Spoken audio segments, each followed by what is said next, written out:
Upsala Fire. Upsala Fire, please respond to the intersection of Highway 30 and Tower Road for an auto accident. Highway 30 and Tower Road for an auto accident. Time of first page, 2:13 p.m.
I'm the fire chief. Michael Nelson, I'm the captain. Jeff Cherokee, captain. It's Nicholas Glenn Johnson, captain on the Upsala Volunteer Fire Department. What drew you to be a member of the fire department? I think the biggest thing that drew me here was being able to have a part in helping people, helping the community, give something back for living here. It just looked like a way you could help out. I can't think of a time people need you more than when their house is on fire or someone's trapped in a car or whatever. It's just a way to get back. What kinds of calls do you respond to? Everything. Anything that's a fire, for darn sure. We get false alarms in town and school every so often. Very little. There's not a lot of monitored homes around here, so we don't get many of those. Anything to do with a vehicle accident, farm implement, person trapped, that type of stuff, we go to all that because we stand by for fire suppression and we do all the extrication for the first response team. What is the most exciting part of being on the fire department? The exciting part is probably when your pager goes off and you have a fire that they say, visible flames or burning out the roof or fully engulfed building, like you have a fire, running into the hall, getting your gear on, like going out in the big trucks, probably afterwards, the thing that you would get that I get the most out of is the helping the people. You get a lot of thank yous in a small community. You get a lot of pats in the back. We're glad you were there. Stuff like that. At the time when it first happens, it's the rush, the adrenaline of going out there, and then afterwards, it's more of the, you felt like you did a good job because everybody thanks you, or everybody says, oh yeah, we saw you out at the fire, you did a good job.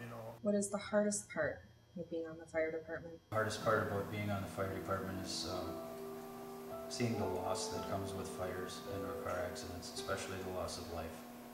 Being in a close community like we are, where a lot of people know each other, having to respond to an accident like that and realize that the people or victims has probably got to be one of the hardest things there is. A fatal casualty, especially when you're in a small community like this, and it hits the heart. Which call that you've responded to sticks out the most in your mind since you've started? The very first call that I was on, we had a fatality, and just being new to the whole fire service and everything, that was something that, well, I mean, I'll still remember that call. That was the people that were there, what happened, like, I'll remember that for the rest of my life. Probably one or two of the fatal car accidents we had. Just because I knew both people, I mean, in these two particular situations, there have been several, but I knew the people pretty well, and it was tough to put that behind, but with the support from the rest of the department, which is probably one of the best things there is, you aren't going to get the camaraderie like you would anywhere else, I don't think. Which call that you've responded to sticks out the most in your mind since you've started? First thing was the individual call, and unfortunately the answer came back, no, the person was not. We had one recently where I thought it was a good friend of one of my kids. That's a bad thought. Tough day.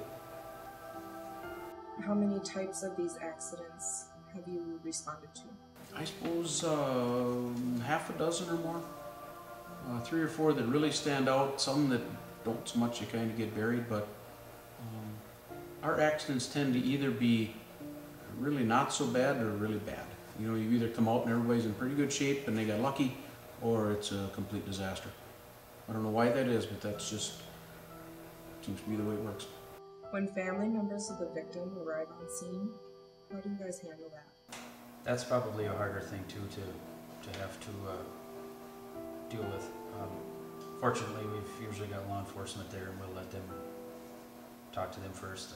If need be, we will go meet them, try and keep them as far away as possible. But it's definitely can be a challenge. Depending on what the accident is or what's going on, we've had people arrive on scene when that's the first time the parent found out that their child was dead. Or they got to the scene and knew it and saw the accident, and that'll stick with you. What were you feeling while you were extricating the bodies from the vehicles? Myself, humbleness is due to myself, as I have a faith, and I just put myself into that. I'm here to help someone that has passed away. That's a real tough part. When the adrenaline's wore off, when you're not wound tight anymore, when the sirens aren't going anymore, and you have to put the person, I mean, in a body bag, and you know, help the coroner take them to the funeral home or an autopsy. That's pretty tough. That's, you know, you got nothing to hide behind anymore. There's no adrenaline. You're not excited anymore. You're not doing your job, you know, just going through the motions. You're just, I mean, you're there, you know, and especially in a small town when you know everybody, you know, I mean, it's pretty tough. That's probably the hardest part, because you know there's nothing else you can do. A lot of times well, of course you feel terrible for the family, but you kind of feel bad for yourselves in a way because you didn't get the job done. Our job is to get there, get that person out and save their life. That's our job. And you get there and you can't get it done, or it takes too long, and it kind of pulls at you. I mean, there's guys that come back and they're mad because after one of our recent ones, we had one of the guys come back and go, just once I want to put somebody in a helicopter. You hit a really good point. I don't think we've ever loaded a live person into a helicopter here. It's the way it's happened. We've had them hover and leave. We've had them land, leave. I don't recall putting a live person in a helicopter. That's frustrating. That eats at you. What did you feel after they were out and you were on your way back to the fire hall? Numbness would be one, I guess, in a way that a life has been deceased. It's going to be that person isn't going to be here any longer. Try to, you know, find comfort in others. You know, who, you know, it might have hit somebody else more deeply, and you know, try to comfort that person. Maybe, you know, find an outlet to help others, and if I may need help that I can seek for that also. How do you prepare for the next call? You don't. We try to train and be as prepared as we can be and have our equipment ready to go 24/7. And every time that pager goes off, you don't really know what you're dealing with until you get out there. They may say it's a typical structure fire or auto accident or whatever the case may be, but every situation is different and every scene has to be handled different, and we don't really know that until we're there and know what we're dealing with. Or just little things like I always have a pair of socks sitting either on my dresser or on my floor by my bed, you know, like by my pajama pants, because most of your calls are at 2 in the morning, you know, and you hop out of bed and it really sucks to put on your turnout gear with your boots without socks on. But I mean, just little stuff like that. Like I have a little hutch at my house that my keys, my cell phone sit right next to each other on that little hutch. I mean, they're just right there, so I know where they are. So when the pager goes off at 3 in the morning and you're disorientated, your adrenaline's going, you're half asleep yet, all at the same time, you know where everything is. Like, it's just a common habit, you know. Is it hard to move on from an experience like that? In certain situations, yes. It may depend on knowing the people and or the severity or situation in itself, the incident itself. There are things with this job that, you know, especially on auto accidents, that not everybody would ever want to volunteer to see. So there are certain things that do stay with you. There are certain calls that I remember as though they happened yesterday and they might have happened 10 years ago.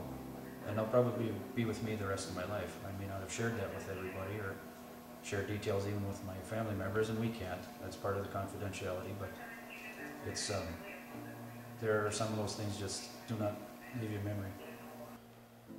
The worst for me is like smells and people or something that jogs your memory about going back to that scene. You know, something you saw, or it might be as simple as a t-shirt that the victim was wearing and you see another kid walk by with the same t-shirt on, you know, whether it says Upsala basketball on it, you know, and it was the exact same t-shirt that he was wearing. Like little things like that throw your mind back, right back there. Do the rewards of this job outweigh the hard times? Absolutely. If you can make the difference in one person's life, you know, if you can save just that one, to me that's worth it. A little child or school kid comes up to you and says, "Hurrah, you're a firefighter, I'd like to be like you," and this and that, it probably erases 20, 30 of the bad things that you've been dealt with.